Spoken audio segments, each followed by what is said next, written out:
यह उस समय की बात है जब महाभारत के युद्ध के बाद इस पृथ्वी पर धर्मराज युधिष्ठिर राज करते थे। संपूर्ण भारतवर्ष धर्म की ध्वजा तले सुख और शांति पूर्ण था। ऐसे में एक दिन युधिष्ठिर महाराज और भगवान कृष्ण के बीच में एक अत्यंत महत्वपूर्ण संवाद हो रहा था। पर वह संबंध किस विषय में था, चलिए देखते हैं। महाराज युधिष्ठिर भगवान श्री कृष्ण से पूछा है, मधुसूदन, आपने मुझे ज्येष्ठ मास के शुक्ल पक्ष में आने वाले निर्जला एकादशी के विषय में बताया। अब मैं आसान माकर्ष के कृष्ण पक्ष में है और उसका महत्व क्या है। भगवान श्री कृष्ण ने मंद सुनीत के साथ उत्तर दिया है, राजन, आषाढ़ मोक्ष में कृष्ण पक्ष में आने वाली एकादशी को योगिनी एकादशी के नाम से जाना जाता है। यह एकादशी गंभीरता से गंभीर को भी नष्ट करने की क्षमता रखती है। अब मैं आपको इससे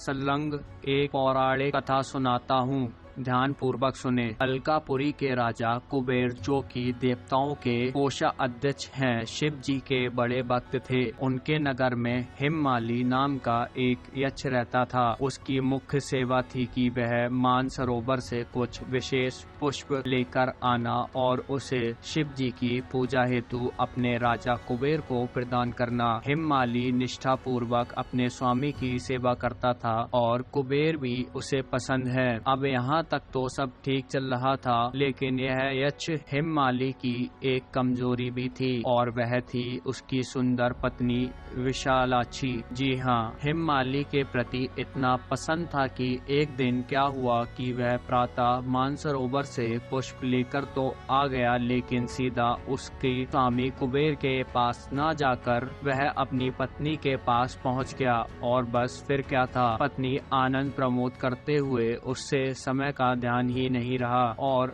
इस तरफ राजा कुबेर को अपनी पूजा के लिए पुष्प की प्रतीक्षा करते करते 6 घंटे का समय व्यतीत हो गया। उसकी पूजा न होने के कारण क्रोधित कुबेर ने उसी क्षण एक सिपाही हेममाली के पास भेजा। सिपाही जब हेममाली के घर गया तो उससे हेममाली अपनी पत्नी के साथ प्रमोद करते हुए पाया और यह सूचना सिपाही ने तुरंत जाकर अपने राजा कुबेर को दी। बस फिर क्या था, कुबेर की दहर के सारे पात्र टूट गए। इस तरफ हेममाली को भी समय का भान हुआ तो उसे अपनी भूल समझ आई और प्रायश्चित करते हुए वह उसी क्षण राजा कुबेर के पास पहुंचा। भय से उसके पैर और जीवा कहाँ पर ही थी। वह हाथ जोड़कर राजा कुबेर के समक्ष खड़ा हो गया और उनसे क्षमा याचना करने लगा, लेकिन कुबेर के क्रोध की ज्वाला अत्यंत भयानक थी।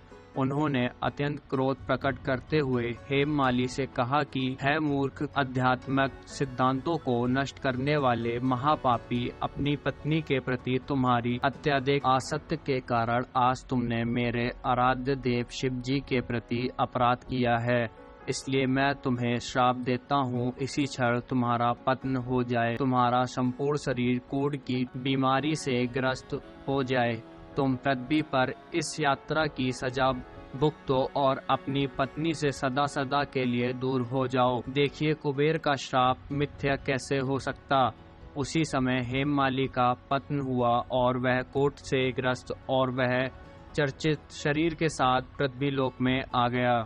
भूख और प्यास से पीड़ित अपने शरीर की पीड़ा को सहता हुआ हेममाली जंगलों में भटकने लगा।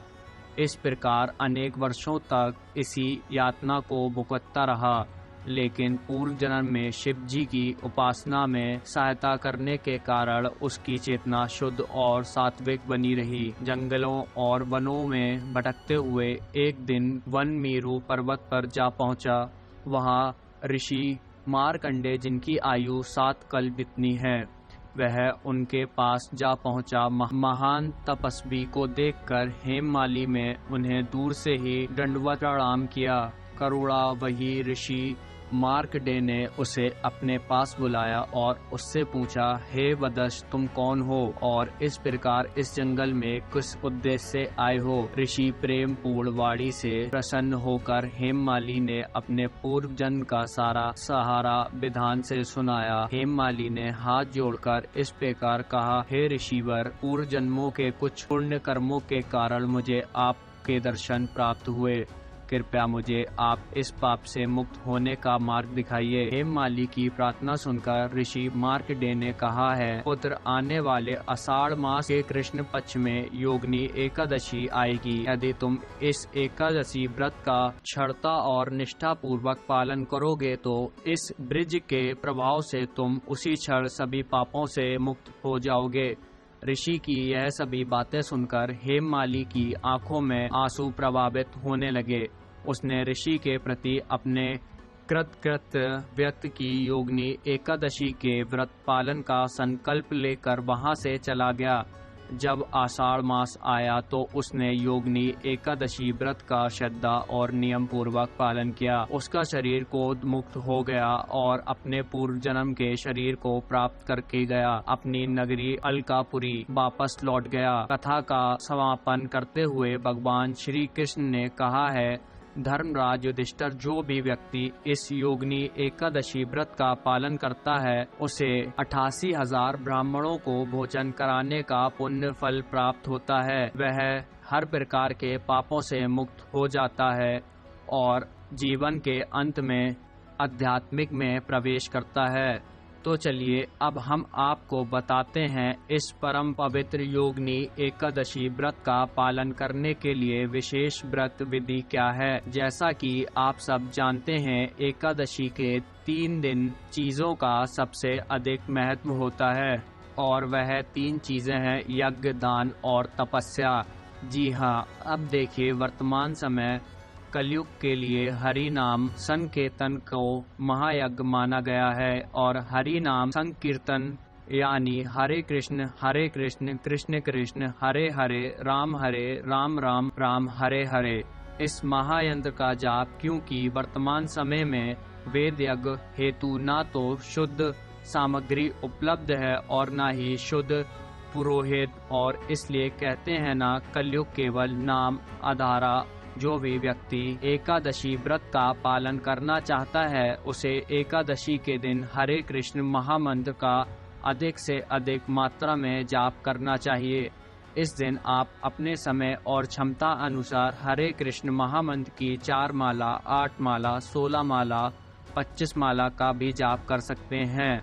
दूसरा महत्वपूर्ण कार्य है तपस्या। अरे नहीं, सतयुग की तरह तपस्या करने के लिए आपको हिमालय या किसी जंगल में जाने की जरूरत नहीं है। तपस्या का अर्थ है योगिनी एकादशी के दिन कुछ विशेष स्वैच्छिक नियमों का पालन करना, जैसे कि उनका त्याग करके, संभव हो तो संपूर्ण उपवास करके, और यदि संभव ना हो तो फल, दूध, एकादशी, प्रसाद इत्यादि व्रत धारण करना। लेकिन किसी भी स्थिति में एकादशी के दिन अन्न, चावल, गेहूं या इत्यादि का सेवन कड़ा भी ना करना। तपस्या का एक अंग यह भी है कि एकादशी के दिन प्रातः ब्रह्म मुहूर्त में उठ जाना और भगवान श्री कृष्ण मंगला आरती करना तथा उसका दर्शन करना। योगिनी एकादशी के दिन ब्रह्म मुहूर्त का समय इस वीडियो के नीचे डिस्क्रिप्शन बॉक्स में दिया है। जैसे कि आप सभी लोग जानते हैं, जैसे कि शरीर होते हैं वैसे ही वाणी और मन भी होता है। मन की तपस्या है एकादशी के दिन किसी भौतिक चीजों का चिंतन ना करना,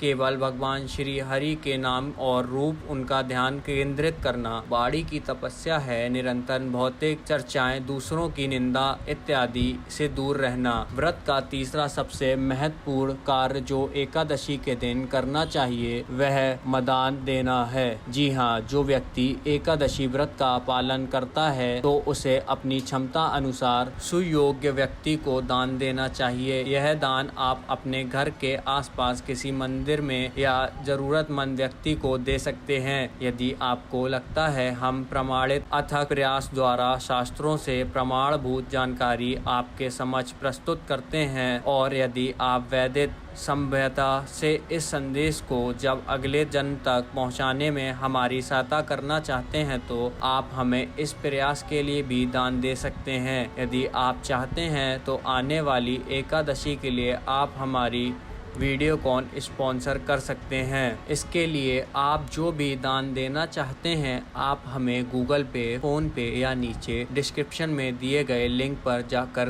दे सकते हैं। आपके इस कार्य से हमारा उत्साह तो बढ़ेगा ही, लेकिन आपको भगवान श्री कृष्ण की वैष्णव की विशेष कृपा भी प्राप्त होगी। तो चलिए इस परम पवित्र और भवसागर से मुक्त दिलाने वाली योगिनी एकादशी के व्रत श्रद्धा निष्ठा पूर्वक पालन करते हैं और अपनी आध्यात्मिक प्रति पर अपना सहयोग देते हैं।